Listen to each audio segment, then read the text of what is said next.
Hello， 大家好，我係 Victor。嗱，上次我就拍咗一條影片，就講關於喺深圳睇中醫，亦都引起一啲關注同迴響。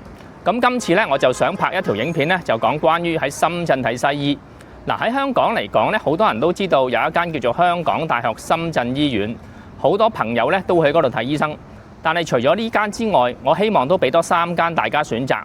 咁如果有唔同需要嘅時候咧，可以多一個選擇。咁希望幫到大家。睇片前記得訂閱我個 channel， 我個 channel 叫咩啊 ？Victor 多樂士。今日要介紹呢4間醫院呢，喺網上邊啦，或者 AI 搜尋器裏邊呢，評分都係比較高，或者佢哋嘅評語都係比較好嘅。咁佢哋嘅地點亦都相對方便。咁去到片尾呢，我亦都親身呢會分享一次呢，我喺大陸呢剛剛係生蛇，咁要去睇醫生嘅經驗。咁我會同大家分享啦，嗰次睇醫生我會用咗幾多錢啦，究竟個治療成唔成功啦，希望幫到大家。第一間介紹嘅就係叫做深圳市人民醫院，佢個地址喺羅湖區東門北路1017號。如果你搭地鐵呢，會喺羅湖搭比較方便啲，去到翠竹站落車 C 出口就可以直達醫院。深圳市人民醫院係深圳最大嘅現代化醫院。建於1946年，現為3甲醫院。佢有4個國家級重點嘅專科，關鍵醫療質量指標居全市第一。消化內科係國家臨床學研究中心嘅分中心。神經外科係深圳成立最早、規模最大嘅神經外科中心之一。重症醫學科、呼吸內科、普通外科係國家臨床重點專科建設項目。此外，心血管內科啦、骨科亦都係處於領先嘅地位。醫院服務模式創新，綜合實力國內嘅一流行列。第二間介紹俾大家叫做北京大學深圳醫院，佢地址喺福田區蓮花路1120號。如果你搭地鐵，會喺福田口岸比較方便啲。去到景田站 D 出口，然後徒步數百米就會到醫院。北京大學深圳醫院於1999年年底成立，2011年評為3甲醫院。醫院學科實力強勁，骨科為國家臨床重點嘅專科，泌尿外科係教育部國家重點嘅學科。皮膚科、醫學影像科等多個專科為廣東省臨床重點專科，同時倚着北大嘅資源啦，科研同埋教學能力突出。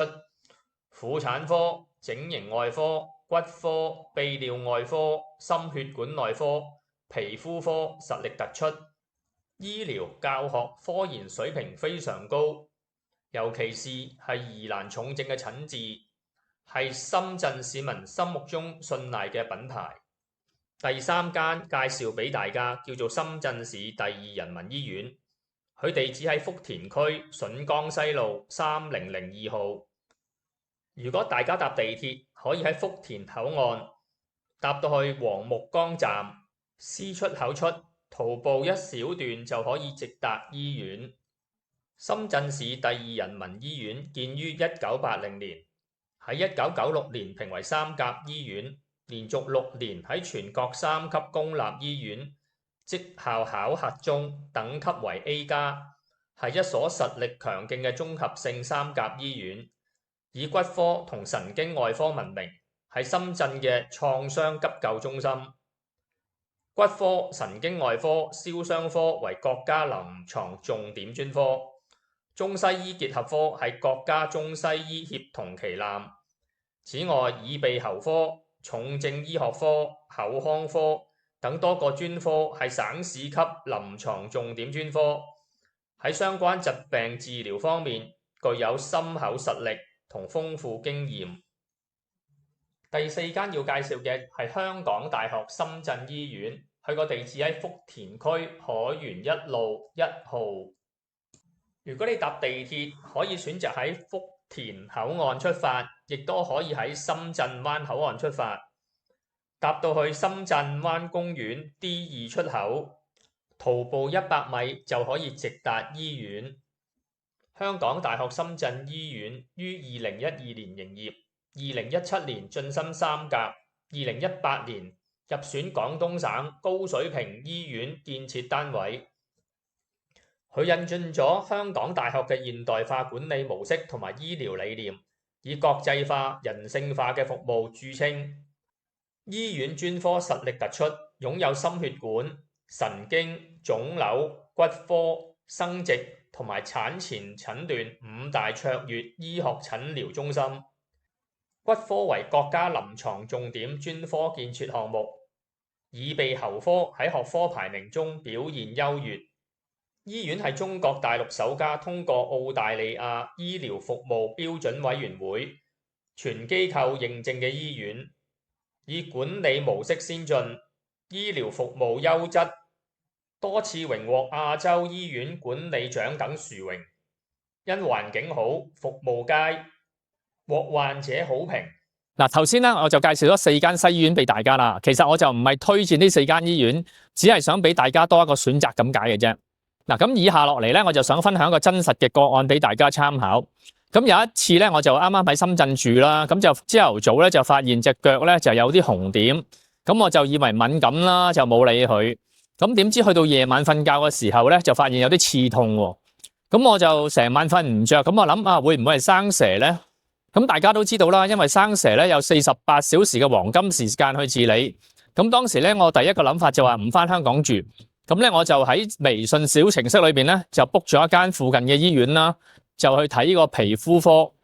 咁咧就醫生就 confirm 咗我，確定咗我咧就真係咧有生蛇。咁咧佢就開咗一啲藥啦，同埋藥膏俾我咧，就去食啊，同埋搽。咁就時間為2個禮拜。咁嗰次咧我就用咗咧就係掛號費啦，即係醫生費就33蚊。咁睇醫生咧就用咗250幾蚊，即係大概港紙300蚊多少少啦。咁2個禮拜之後咧，都完全好翻嘅，咁即係其實咧，我哋去大陸睇醫生，有時都會驚啊，得唔得啦？咁嗱，嗰次經驗咧，我就 OK 嘅。咁因為如果喺香港睇蛇咧，我相信啊，最少都要1-2000蚊咧，先至可以應該搞得掂嘅。咁另外咧，亦都分享一個 case 啦，就發生喺我朋友身上。咁佢嗰次咧就為有啲事啦，咁佢就選擇咗喺深圳香港大學深圳醫院嗰度咧，就去做一個測試啊。咁佢同我講咧，嗰次測試咧都係全身麻醉，咁就費用咧就用咗大概800蚊港紙。嗱，冇聽錯，係800蚊港紙。如果喺香港做一個照胃鏡咧，就算你去診所做咧，我相信大概都要1萬蚊。如果你過一個夜喺醫院咧，起碼都2-3萬。嗱，我講呢一個情況咧，就唔係話叫大家一定去上深圳或者香港，只不過咧，我想去分享咧，大家有選擇。因為有時如果我哋有啲問題，譬如好似我朋友個胃有事，咁當然啦，你可以選擇去公立醫院。但係公立醫院咧，就係好多時你要去等照胃鏡啊，可能都要1年半載，甚至都個時間可能更加長啲。咁如果你選擇去私家嘅，起碼都要過萬，甚至2-3萬，亦都唔係一般人可以即係能夠負擔得起。咁如果我哋去深圳，可能只係用大概1000蚊港紙以下已經做到個測試。如果真係有事嘅，就即刻去醫啦；冇事嘅，咁你又攞個安心。咁其實咧，我想講呢一個問題出嚟，或者呢個分享咧，就希望大家多一個選擇。我唔係話講香港嘅醫院好啲，淨係話國內嘅醫院好啲。只不過我嚟講咧，我覺得做人有個選擇，始終好過冇選擇。咁希望呢條片咧就幫到大家多一個選擇。如果大家有興趣想去大陸睇醫生，想知道整個流程，可以睇返我上一條影片去深圳中醫院睇中醫全攻略，同埋另一條影片去深圳睇中醫邊間中醫院最好。呢2條影片對大家都會很有幫助。多謝大家收睇我嘅影片，下次再見，拜拜。